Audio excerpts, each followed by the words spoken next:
इस दुनिया में न जाने कितने ही अलग अलग वजहों से कत्ल जैसी भयानक घटना को अंजाम दिया जाता है और बार बार दिया जाता है।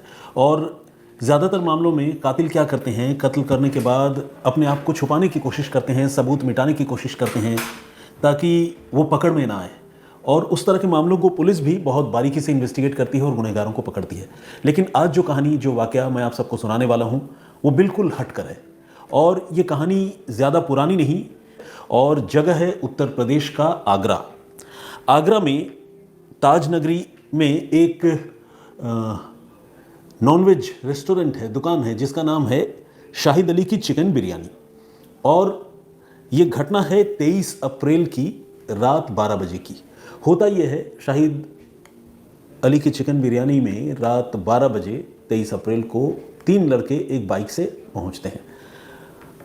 देर रात को अक्सर लड़के आ जाते हैं, आपको पता है, लोग मतलब पार्टी शार्टी करते हैं कई बार, और फिर लेट नाइट को जब नॉनवेज वगैरह खाने की तलब होती है तो लोग चले आते हैं। तो इसी तरह से इस दुकान में भी 3 लड़के पहुंचे थे।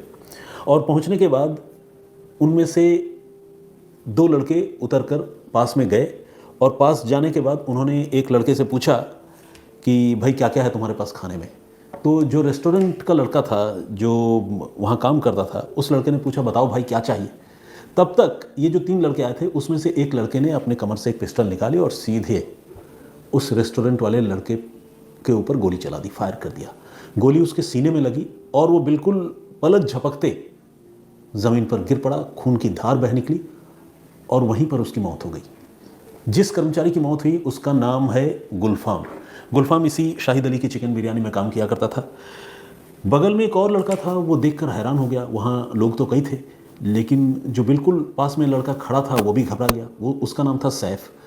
वो लड़का जो है गुलफाम को गोली लगने की बात देखकर, ये मंजर देखकर चिल्लाने लगा। जैसे ही चिल्लाने लगा, ये जो 3 लड़के थे, 3 में से 2 उतरे थे बाइक से, मैंने आपको बताया। दूसरे लड़के ने सैफ के ऊपर गोली चला दी, लेकिन सैफ जो है वो लकी रहा, बाल बाल बच गया। गोली उसके कंधे को छूती हुई, बल्कि कंधे को छीलती हुई निकल गई, और वो उस फायर में उसकी ज़िंदगी बाल बाल बची। इसके बाद ये जो दोनों लड़के थे वो बाइक तक वापस आए। तीसरा लड़का ऑलरेडी इंतज़ार कर रहा था। फिर तीनों जो है बाइक पे सवार होकर वहाँ से फरार हो गए। ये तीनों जब वहाँ से भागे तो लोगों ने जो देखा उसके हवाले से जानकारी ये मिली कि ये भागकर शिल्पग्राम की ओर गए। शिल्पग्राम भी एक जगह है आगरा में, उस तरफ गए। ये जानकारी पुलिस को मिली।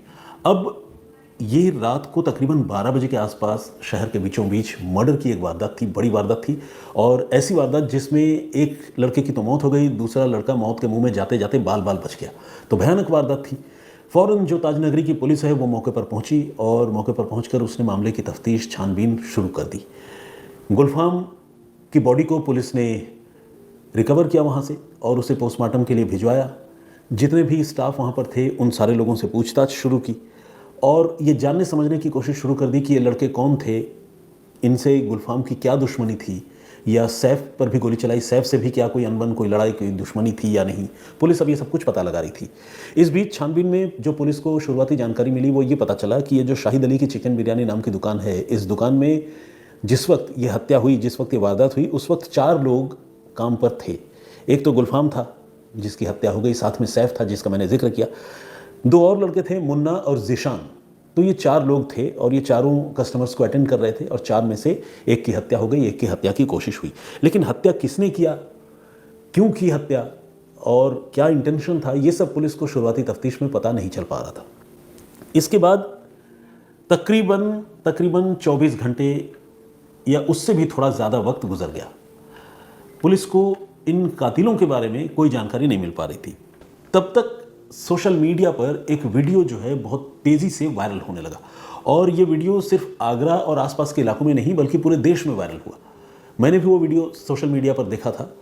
उस वीडियो में 2 नौजवान लड़के रात के अंधेरे में एक गुमनाम जगह पर खड़े होकर कुछ बता रहे थे, और उनके कमर में पिस्टल और दूसरे तमाम तरह के असलहे जो है वो लगे हुए थे। उस वीडियो में टेक्स्ट भी लिखा हुआ था, और वो टेक्स्ट था क्षत्रिय गौ रक्षा दल। ये जो 2 लड़के थे वीडियो में दिखने वाले, ये 2 लड़के ये बता रहे थे कि अभी हमने 1 को मारा है, बल्कि वो कह रहे थे कि अभी हमने 2 को मारा है, और हम अभी एक एक कर सारे 26 का बदला लेंगे। अब आप समझ सकते हैं इसका मतलब क्या है। 26 लोगों की हत्या ठीक एक दिन पहले पहलगाम में, कश्मीर में आतंकवादियों ने कर दी थी। ये लड़के जो वीडियो बनाकर इस तरह की बातें कर रहे थे, वो लोग ये बता रहे थे कि उन लोगों ने 2 लोगों की हत्या की है और ये बदले की कार्रवाई है, और वो 26 जो हत्याएं हुई थी उसके बदले में अब ये कत्लो गारत मचाएंगे और भी लोगों को मारेंगे। ये वीडियो अपने आप में बहुत भयानक, विस्फोटक, आपत्तिजनक था, क्योंकि इससे जो है सामाजिक जो माहौल है वो और बिगड़ने का खतरा था। तो वीडियो देखकर पुलिस भी हक्की बक्की रह गई और पुलिस को समझ में नहीं आया कि ये कौन लोग हैं। क्या वाकई में इन्हीं लोगों ने ताजनगरी के होटल में गुलफाम नाम के उस लड़के की हत्या की थी, सैफ पर गोली चलाई थी? पुलिस अब इनके बारे में जानकारी जुटाने लगी। अब जानकारी जुटाने का एक और तरीका पुलिस के पास ये था, ऐसे तो इनके नाम, चेहरे वगैरह सब कुछ साफ साफ नजर आ रहे थे। ये दावा कर रहे थे कि हम क्षत्रिय गौरक्षा दल से हैं, लेकिन जिस आईडी से इस वीडियो को पोस्ट किया गया था, पुलिस उस आईडी के ओनर को, यानी उस हैंडल के ओनर को पुलिस लोकेट करना चाहती थी और पुलिस को इसमें कामयाबी भी मिली। ये आईडी मनोज चौधरी नाम के एक लड़के की थी। मनोज चौधरी जो है वो सचमुच क्षत्रिय गौरक्षा दल नाम के एक जेबी संगठन से जुड़ा हुआ था। हालांकि पुलिस का ये कहना है कि इस तरह का कोई ऑर्गेनाइजेशन आगरा में एग्जिस्ट नहीं करता है। लेकिन मनोज चौधरी ने ये जो वीडियो डाला, वीडियो में ये जो 2 लड़के दिख रहे थे, ये कौन थे? इन लोगों ने 2 लोगों की हत्या करने का दावा किया था, गुलफाम और सैफ की हत्या, क्योंकि इन्हें ये लग रहा था कि शायद दोनों मर गए हैं। इस तरह से वीडियो बनाने का क्या मकसद था? तो ये सब अपने आप में कई सारे सवाल थे। पुलिस इस मामले की जांच में लगी थी और जांच करते करते पुलिस को इस वीडियो में नज़र आ रहे दोनों लड़कों के बारे में पता चल गया। ये दोनों लड़के हैं शिवम और प्रियांश। ये शिवम और प्रियांश जो हैं ये आगरा के ही रहने वाले हैं और जिसने वीडियो शूट किया था उस लड़के का नाम है पुष्पेंद्र। तो अब जो एक मर्डर हुआ और एक मर्डर की जो कोशिश हुई, उस मामले में पुलिस अब 4 लोगों को आइडेंटिफाई कर चुकी थी। एक मनोज चौधरी जिसके आईडी से वीडियो डाला गया था, एक शिवम जो कैमरे पे दावा कर रहा था कि हमने हत्या की है, और उसके साथ एक और लड़का था प्रियांश, वो भी दावा कर रहा था कि हमने हत्या की है, और एक पुष्पेंद्र जिसने कथित तौर पर ये जो 2 लोग कैमरे पर खड़े होकर ये जो दावे कर रहे थे उनका वीडियो पुष्पेंद्र ने शूट किया था। तो ये 4 लोगों की भूमिका जो है अब शक के घेरे में थी। अब पुलिस को इन 4 की तलाश थी। पुलिस अब इनको ढूंढने लगी। ढूंढते ढूंढते पुलिस को इनकी लोकेशन के बारे में फाइनली कल रात को, यानी सोमवार रात को जानकारी मिली और पता चला कि ये आगरा के इनर रिंग रोड पर कहीं पर मौजूद है।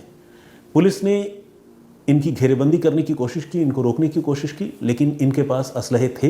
इन्होंने वाकई गोली चलाई थी और जैसा कि वीडियो में दिख भी रहा था, तो इन्होंने पुलिस पर भी कथित तौर पर फायर कर दी। एक पुलिस वाले को बांह पर गोली भी लगी। इसके बाद पुलिस ने जवाबी कार्रवाई की और आपको पता है यूपी पुलिस जो है वो टांग में गोली खूब मारती है ऐसे गुनहगारों का, खासकर जो इस तरह के हीनियस ऑफेंस में होते हैं। तो यहाँ पर भी पुलिस ने गोली मारी और गोली लगने के बाद 2 लड़कों को, शिवम को और प्रियांश को पुलिस ने पकड़ लिया, गिरफ्तार कर लिया। जो तीसरा लड़का जिसने वीडियो शूट किया था पुष्पेंद्र, वो जो है अभी पकड़ा नहीं गया है। इसके बाद पुलिस ने जब छानबीन आगे बढ़ाई तो मनोज चौधरी नाम का वो आदमी भी पकड़ा गया जिसकी आईडी से शिवम और प्रियांश ने वो वीडियो अपलोड किया था। जांच करने के क्रम में पुलिस को ये भी पता चला कि ये जो दावा कर रहे थे कि वो क्षत्रिय गौरक्षा दल से हैं, बेसिकली ना तो शिवम क्षत्रिय है, ना प्रियांश क्षत्रिय है और ना पुष्पेंद्र क्षत्रिय है, लेकिन ये दावा ये कर रहे थे वीडियो के मुताबिक कि वो क्षत्रिय गौरक्षा दल से ताल्लुक़ रखते हैं और उन्होंने ही हत्या की है और ये बदला लेने की कार्रवाई है। तो पुलिस की तफ्तीश में जो है अब इनकी भूमिका पहले ही शक के घेरे में थी, लेकिन 2 लोग अब गिरफ्तार हो गए और उसके बाद मनोज भी गिरफ्तार हो गया। पुष्पेंद्र फिलहाल फरार है। लेकिन इनकी गिरफ्तारी के बाद जब इनसे पूछताछ हुई तो एक बड़ी ही अजीब और चौंकाने वाली कहानी सामने आई। एक ऐसी कहानी जिसका पहलगाम हमला और उससे बदला लेने वाली बात से दूर दूर तक कोई रिश्ता नाता कुछ नहीं है। पुलिस की तफ्तीश में यह पता चला कि ये तीनों लड़के, इनमें से कुछ पर आपराधिक मामले पहले से भी दर्ज हैं, ये रात को इसी तरह से घूमते फिरते हैं, बदमाशियां करते हैं और ये कुछ रोज़ पहले शाहिद अली की चिकन बिरयानी की दुकान में गए थे और वहाँ खाने पीने के किसी चीज़ में को लेकर, पैसे देने को लेकर वहाँ शाहिद अली की चिकन बिरयानी वाले दुकान में इनकी कहासुनी भी हुई थी। हालांकि दुकान में इस तरह के लोग आते रहते हैं और ख़ासकर देर रात को जो दुकानें खुली रहती हैं खाने पीने की और ख़ासकर नॉनवेज की, वहाँ पर इस तरह के बवाल अक्सर होते हैं क्योंकि लोग शराब के नशे में इसी दुकानों में आते हैं और ये मुझे लगता है कि पूरे भारत में होता होगा इस तरह की चीज़ें। तो शाहिद अली की चिकन बिरयानी वाले दुकान में भी ये घटना हुई थी, लेकिन दुकान वालों ने इस चीज़ को भुला दिया था, माइनर इंसिडेंट समझकर। लेकिन ये जो लड़के थे शिवम, प्रियांश और पुष्पेंद्र, इनको जो है रातों रात मशहूर होना था, इनको गुंडा बनना था, नाम कमाना था और इन्होंने इसी इरादे से एक भयानक प्लानिंग की थी। एक ऐसी प्लानिंग जिसमें एक तीर से दो शिकार हो। एक शिकार तो ये हो जाए कि भाई हमसे झगड़ा हुआ था शाहिद अली की चिकन बिरयानी में, तो उसका बदला निकाला जाए, हम हत्या कर दें, जान ले लें, गुंडे बन जाएं। और दूसरा ये कि ये जो हत्या होगी उसे ऑन कैमरा हम शूट करेंगे और शूट करके उस वीडियो को हम वायरल करेंगे ताकि हमारा खौफ जो है वो ज़्यादा फैले, ज़्यादा कायम हो। ये इरादा था शिवम और प्रियांश का। अब 3 लोग थे, इनमें ये तय हुआ कि हम तीनों जाएंगे, गोली चलाएंगे और शूट करेंगे, लेकिन इनमें बहुत बढ़िया प्लानिंग नहीं हुई, कोऑर्डिनेशन की कमी हो गई। जब मौके पर ये लोग पहुंचे तो इन लोगों ने पुष्पेंद्र नाम का जो तीसरा लड़का है उसे कहा कि यार तुम वीडियो शूट करना। शिवम और प्रियांश ने बोला कि हम दोनों गोली चलाएंगे और तुम हमारा वीडियो बनाना। पुष्पेंद्र ने कहा कि नहीं, मैं भी गोली चलाऊंगा, मैं क्यों नहीं चलाऊंगा, मैं भी गुंडा बनूंगा। तो इन दोनों ने कहा यार तू मोटा है, तुमसे नहीं हो पाएगा, तुम भाग नहीं पाओगे हमारे साथ, गोली हम चलाएंगे, तुम वीडियो बनाना। तो तीनों के बीच में इसी तरह की नोकझोंक वाली स्थिति थी और प्रॉपर प्लानिंग ये नहीं कर पाए कि कौन गोली चलाएगा और कौन शूट करेगा। तो जब ये दुकान पर पहुंचे तो आनन फानन में शिवम ने पहला फायर कर दिया और जैसे ही शिवम ने पहला फायर किया तो प्रियांश ने दूसरी गोली चला दी, बैक टू बैक। ये पुष्पेंद्र जिसे वीडियो बनाने की जिम्मेदारी दी गई थी, ये तब तक संभल भी नहीं पाया था। ये वाकई में उतना स्विफ्ट या तेज तर्रार नहीं था जितने ये दोनों लड़के थे। अब हुआ क्या, गोली चल गई, कत्ल हो गया, लाश गिर गई, एक लड़के को गोली लग गई, पूरे दुकान में कोहराम भगदड़ की स्थिति पैदा हो गई। तो फिर इन तीनों को भी लगा कि भाई यहाँ से पहले भागो, वीडियो वगैरह बनता रहेगा। ये तीनों वहाँ से भाग छूटे और भागने के बाद फिर ये लगातार इधर उधर छिपते भागते रहे। लेकिन इनको फिर ये भी लगा कि हमने गोली चला दी, हमने जान भी ले ली, आज नहीं तो कल हम पकड़े भी जाएंगे। लेकिन हमारा जो वीडियो बनाकर दहशत फैलाने का प्रोग्राम था वो प्रोग्राम खराब हो गया क्योंकि पुष्पेंद्र जो है वो ठीक से शूट नहीं कर पाया। तो पुष्पेंद्र से भी उनकी नाराज़गी हो गई।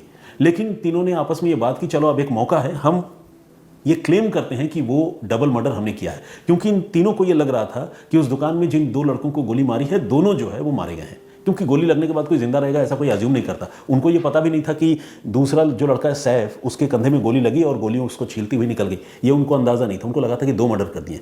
इसके बाद इन लोगों ने वो विवादित वीडियो शूट किया और शूट करके उसको पहलगाम हमले से जोड़ा और ये बताया कि वो क्षत्रिय गौरक्षा दल से हैं, ऐसे ही वो चुन चुन कर बदला लेंगे। तो कुल मिलाकर सस्ती लोकप्रियता हासिल करने की एक कोशिश थी जो इन तीनों लड़कों ने की। और उसके बाद शिवम और प्रियांश इन लोगों ने अपनी जो आईडी है उस आईडी से उस वीडियो को सोशल मीडिया पर अपलोड भी किया। मगर हालत देखिए या विडंबना देखिए, जो भी कहूँ मैं, वो वीडियो वायरल नहीं हुआ। वायरल इसलिए नहीं हुआ कि न तो शिवम की ऐसी कोई बहुत बड़ी फ़ैन फॉलोइंग थी और न प्रियांश की कोई फ़ैन फॉलोइंग थी। तो इन दोनों को लगा कि हमने गोली भी चला दी, हत्या भी कर दी, पहले तो वीडियो शूट नहीं हुआ, फिर हमने चलो वीडियो शूट करके दावा कर लिया कि हमने पहलगाम में हुए आतंकी हमले का बदला लिया है। लेकिन अब ये जो वीडियो बना है ये वायरल भी नहीं हुआ। तो इनकी सारी कोशिशें जो है वो मशहूर होने की रातों रात नेगेटिवली वो फेल होती जा रही थी। फिर इनको एक आइडिया आया कि क्यों ना किसी ऐसे आदमी को ये वीडियो दे देते हैं जिसकी फ़ैन फॉलोइंग अच्छी हो। तो उन्होंने एक ऐसे ही सामाजिक संगठन या आप कह लें कि ऐसा ही एक दल जो अपने आप को विजिलेंस के काम से जुड़ा हुआ बताता है, उस दल के एक नेतानुमा लड़के मनोज चौधरी को ये वीडियो उन्होंने दिया और बताया कि देखिए हमने कैमरे पर यह दावा किया है, हमने वहाँ आगरा में 2 लोगों की हत्या की है, इस वीडियो को आप डाल दीजिए। मनोज चौधरी को लगा कि ये बढ़िया मौका है, हमारा भी नाम चमक जाएगा, मैं अपनी आईडी से वीडियो डालूंगा। और उसने फिर क्षत्रिय गौरक्षा दल की लाइनें जो है उस वीडियो के ऊपर लिखी बाकायदा लाल अक्षरों में और क्षत्रिय गौरक्षा दल की तरफ से इस वीडियो को बताया, क्लेम किया और ये वीडियो उन लोगों ने सोशल मीडिया पर अपलोड कर दिया, डाल दिया। डालने के बाद चूंकि मनोज चौधरी की फ़ैन फॉलोइंग ठीक ठाक थी तो वो वीडियो तेज़ी से वायरल होने लगा। अब जब वीडियो तेज़ी से वायरल होने लगा, पुलिस उधर जो मर्डर हुआ था गुलफाम का उसके मामले की जाँच कर ही रही थी। अब जब कुछ घंटों के बाद वो वीडियो वायरल होने लगा तो पुलिस का माथा ठनका। पुलिस को लगा कि अरे हम तो जिन कातिलों को ढूंढ रहे हैं वो कातिल तो यहाँ कैमरे पर दावा कर रहे हैं, पकड़ लो वाली बात कर रहे हैं। फिर आगरा पुलिस ने अपनी जांच की दिशा जो है वो दूसरी तरफ मोड़ी और मोड़कर उन्होंने मनोज चौधरी के बारे में पता किया और फिर शिवम और प्रियांश के बारे में पता किया। और इस तरह एनकाउंटर के बाद पुलिस ने शिवम और प्रियांश को पकड़ा, मनोज चौधरी को दूसरी जगह से पकड़ा। पुष्पेंद्र जो वीडियो बनाने वाला लड़का है वो अभी भी फरार है। तो ये थी पूरी कहानी जिसके इन्वेस्टिगेशन में कोई ऐसा क्लू, सुराग और बिल्कुल ब्लाइंड मर्डर जैसी बात नहीं थी। एक ऐसे कत्ल का मामला था जिसमें कातिल जो है वो कैमरे पर आकर ये दावा कर रहे थे कि हाँ हमने हत्या की है, पकड़ सको तो पकड़ लो। मतलब मशहूर होने के लिए और रातों रात चर्चे में आने के लिए कोई किसी की जान भी ले सकता है किसी की हत्या भी कर सकता है। ये सोचना भी अपने आप में अजीब लगता है, लेकिन इस दुनिया में हमारे इर्द गिर्द तमाम तरह के लोग मौजूद हैं, अजीबोगरीब लोग मौजूद हैं, और ये लड़के उसकी बानगी हैं। इन पर पहले भी आपराधिक मुकदमे दर्ज हैं। पुलिस अब इस मामले की छानबीन कर रही है, लड़कों को गिरफ्तार कर लिया गया है और इन्वेस्टिगेशन ऑनगोइंग है। इस पूरी कहानी पर आपका नज़रिया क्या है, आप क्या सोचते हैं, प्लीज़ हमें कमेंट करके ज़रूर बताइएगा।